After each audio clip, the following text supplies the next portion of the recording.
Stop me if you've heard this one before. A pop star sells out a stadium tour, then immediately announces a smaller, weirder, more intimate residency plan. Yeah, I didn't think so.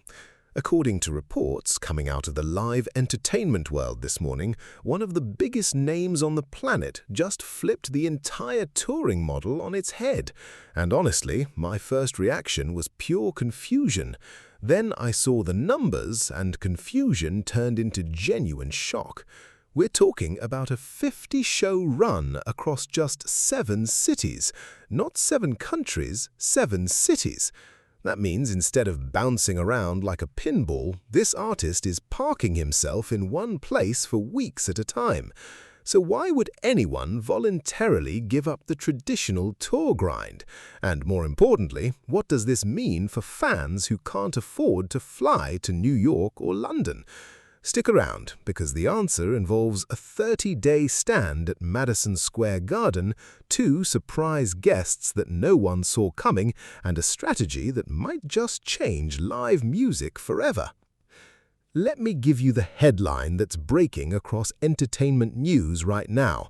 Harry Styles, yes, the former boy band heartthrob turned Grammy favorite, is officially launching the Together Together Global Tour. According to official announcements, the tour kicks off in mid-May 2026 in Amsterdam.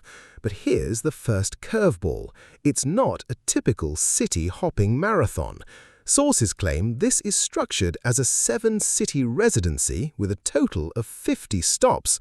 That means instead of playing one night in Berlin, one night in Vienna, one night in Prague, he's settling into 7 major hubs and playing multiple nights, sometimes dozens of nights in each. And the biggest shocker? A full 30-day residency at Madison Square Garden in New York. Let that sink in. 1 month. The same arena, 30 separate performances. According to venue insiders, that's longer than some Broadway runs. So the obvious question is, who actually has the stamina for that? But wait, there's a twist that makes this even more fascinating. According to sources familiar with the logistics, this isn't just about convenience for the artist. It's a calculated financial and creative gamble. Normally, a world tour hits 40 to 50 different cities. You fly, you load in, you perform, you sleep on a bus, you repeat. It's exhausting, and according to road crew veterans, it's also incredibly inefficient. But with a residency model, the production stays in one place, the crew sleeps in actual beds, the gear doesn't get damaged by constant travel, and here's the part that made me actually laugh out loud. The artist gets to wake up in the same apartment for an entire month. Groundbreaking, right? But before you think this is just a luxury move, let me share the numbers that prove this is actually genius. According to early ticket demand projections, the Madison Square Garden residency alone could generate more revenue than a full 20-city European tour. Why? Because fans from surrounding states will travel to New York, book hotels, eat at restaurants, and make it a weekend of it. That's not just concert tickets, that's an economic event. But here's the curiosity gap that's been bugging me all day. If this model is so smart, why hasn't every major artist done it already?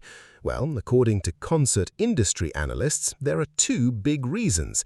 First, you need a fan base that's willing to travel. Not every artist has that. Second, you need a city that actually wants you for 30 nights. Most arenas would laugh at that proposal because they need to book other acts. But Madison Square Garden, according to sources, they reportedly moved heaven and earth to make this happen. Why? Because Harry Styles is reportedly one of the few artists who can sell out the same venue 30 times without dropping prices. That's not ego, that's just math. And speaking of math, let me give you another mini payoff that honestly impressed me. The other 6 cities on this residency list aren't random. According to the tour announcement, the multi-night runs will hit London, Sao Paulo, Mexico City, and Sydney. Notice something missing? No Los Angeles, no Chicago, no Toronto.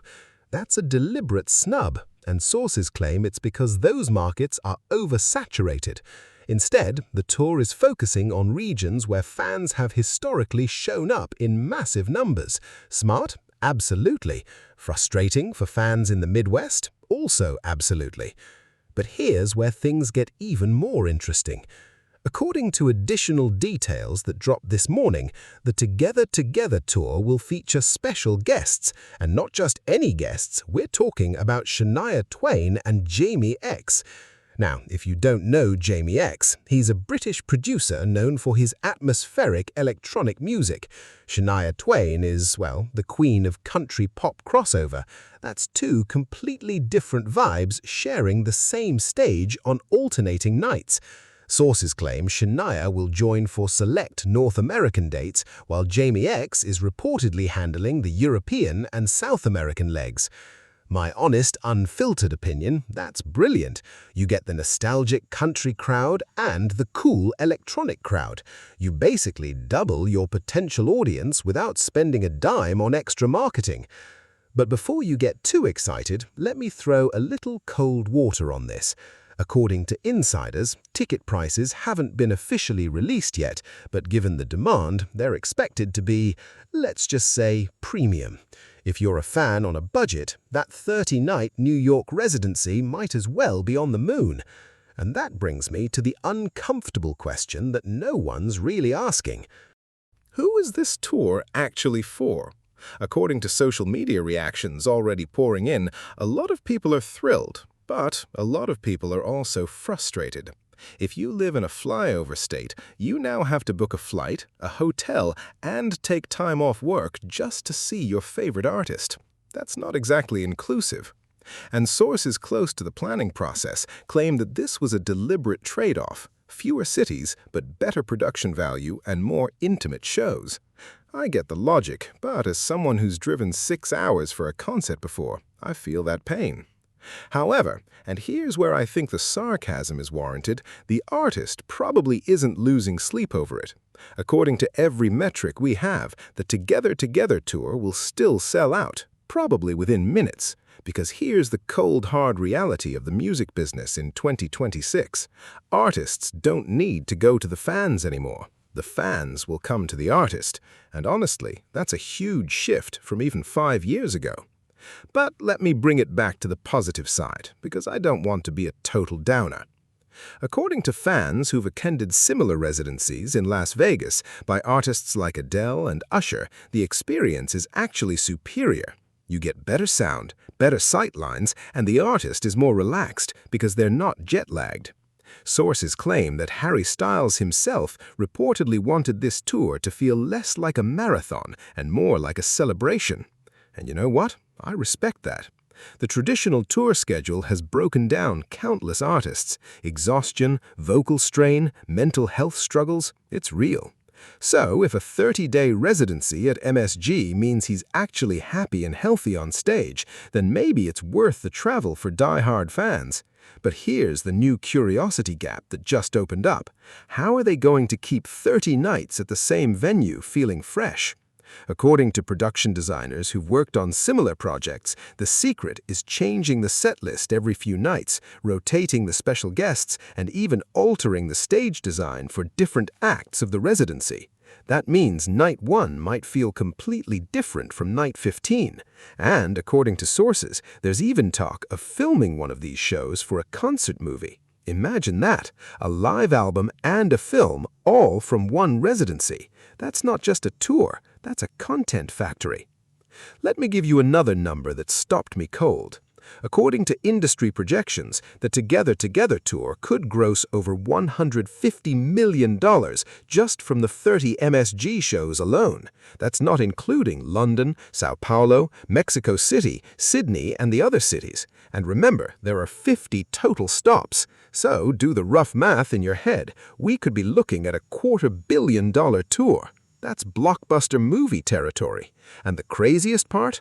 According to reports, the artist is also donating a portion of ticket sales to local charities in each residency city. That's not just a tax write-off, that's genuinely smart community building. But here's where my personal opinion comes in loud and clear.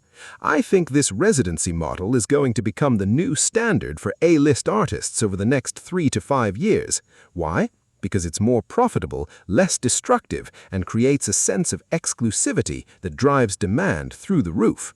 The days of the 100-city world tour might be numbered, and honestly, that's not a bad thing. But I have to warn you, there's a downside that nobody's talking about yet. According to smaller venue owners and independent promoters, this trend could be devastating. If the biggest artists stop touring in mid-sized markets, those local economies lose millions. The restaurant that thrives on concert nights, the parking garage, the Uber drivers, all of them take a hit. Sources claim that some independent promoters are already planning to lobby against residency-heavy touring models, arguing that it hurts the live music ecosystem. And I think they have a point. But here's the reality check. Artists don't owe anyone a tour stop. They're running a business, and according to the numbers, this business model works. So, where does that leave the average fan? Probably saving up for a plane ticket to New York, or London, or Sao Paulo. And you know what? That might actually create a more memorable experience. I still remember the first time I traveled to another city for a concert. It felt like an adventure. Maybe that's what Harry Styles is trying to recapture. Not just a show, but a journey. Let me wrap this up with the final confirmed details. According to the official announcement, the Together Together Global Tour kicks off in mid-May 2026 in Amsterdam. It features a 30-day residency at Madison Square Garden in New York, plus multi-night runs in London, Sao Paulo, Mexico City, and Sydney. Special guests include Shania Twain and Jamie X on select dates. There are 50 total stops across just 7 cities, and sources claim that additional cities might be added if demand is high enough, so don't lose hope if your hometown isn't on the list yet. My final thought? Whether you love Harry Styles or you're just curious about the future of live music, this tour is a fascinating case study. It's bold, it's risky, and according to every projection, it's going to be massive. So, here's my question to you. Would you travel to another city to see a 30-night residency, or do you think artists should still come to you? Drop your take in the comments. I genuinely want to know. And while you're down there, hit that like button if you think residencies are the future. Because according to what I'm seeing, the future is already here, and it starts in Amsterdam, May 2026.